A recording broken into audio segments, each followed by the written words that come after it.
সামনে দেখুন বন্ধুরা, এরা কারা যারা আজকে মারামারি করতেছে। এটা তো কোনোভাবেই ঠিক নয়। আবার সবাই যে মারামারি করতেছে বিষয়টা এমনও না। কিছু লোক আছে হাত উপরে করে মারামারি একটু স্থিমিত করার চেষ্টা করতেছে। কতটুকু উশৃঙ্খল লোক, একজন লোককে 3-4 জন লোককে ধরে রাখতে পারতেছে না। কেন তোমরা মারামারি করবা? নেতারা বারবার সতর্ক করার পরও, মারামারি করতে নিষেধ করার পরও তারা কীভাবে মারামারিতে লিপ্ত হচ্ছে।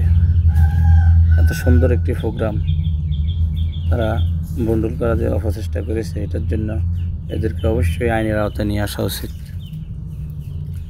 এই লোকগুলোর সংখ্যা বেশি না, 2-1 জন। দেখুন, একজন লোককে 4জন লোকও থামিয়ে রাখতে পারতেছে না।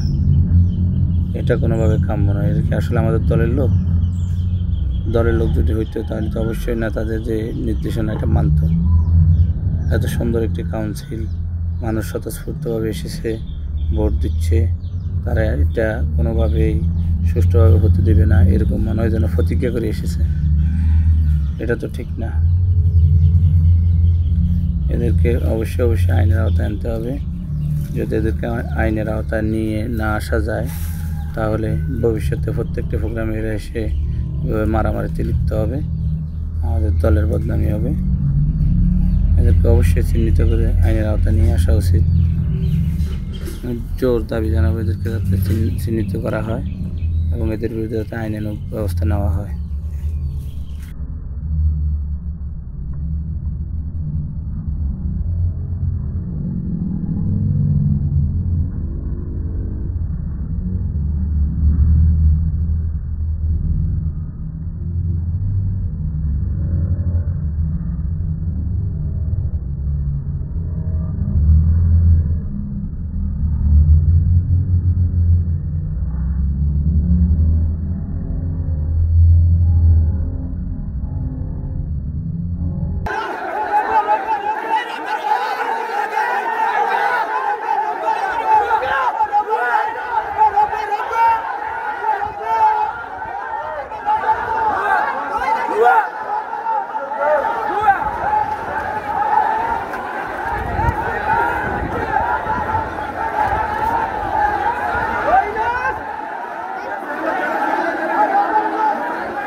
আমরা যারা বিএনপি করি বাইরে, আমরা সবাই আমরা বিএনপির ভোটার, বিএনপি আমরা যে লাইনে সুশৃঙ্খল ভাবে কাজ করতে চাইতে আছি, আমরা এখন 2 নম্বরই কিছু করছি। আমরা স্বতঃস্ফূর্ত ভাবে লাইন ধরে ব্যালট পেপার দিতে আছি। আমরা আপনার মনোনীত প্রার্থীকে আপনি ভোট দিয়া নেতা বানাবেন।